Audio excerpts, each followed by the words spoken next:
Balitang pambansa, pinuna ni dating Senate President Franklin Drilon ang umano'y barya lang na binawas ni Pangulong Bongbong Marcos sa higit 1 trilyong pisong pondo ng DPWH sa ilalim ng 2025 national budget. Ayon kay Drilon, mahigit 288 billion pesos ang dinagdag ng BICAM sa pondo ng DPWH. Kaya kakarampot lang daw kung tutuusin ang 26 billion pesos na vinito ni PBBM. Pinuna rin ni Drilon ang budget ng education sector na tila pinapalabas lang na mas malaki pa rin kumpara sa alokasyon ng DPWH. Dahil isiningit lang sa komputasyon pati ang budget sa ibang eskwelahan gaya ng Philippine Military Academy, PNP Academy, at iba pang eskwelahan na dapat nasa ilalim ng DILG at Defense Department. Ayon kay Drilon, pwede itong maging basehan para questionin sa Korte Suprema ang legalidad ng pambansang budget.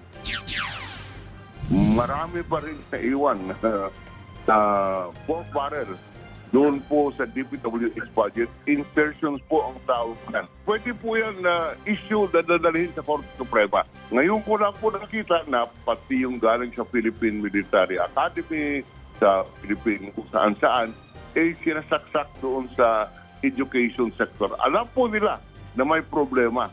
Kaya isinama yung lahat ng mga remotely related sa education sector. Yan po ang tinig ni dating Senate President Franklin Drilon. Umabot naman sa higit 16.7 billion pesos na halaga ng flood control projects ang vinito ni Pangulong Bongbong Marcos sa 2025 national budget. Sa kanyang veto message, sinabi ng Pangulo na kasama sa tinanggal niya sa budget ang bilyong-bilyong halaga ng flood control project sa Central Luzon, Cagayan Valley, Metro Manila, Ilocos at ilang pang rehiyon.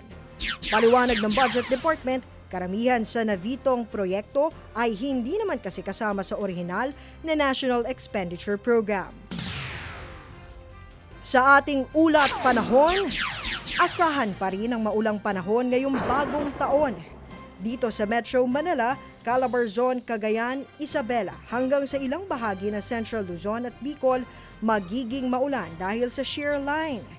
Intertropical Convergence Zone naman ang magpapaulan sa Visayas, Davao, Palawan, Romblon, pati sa ilang bahagi rin ng Bicol.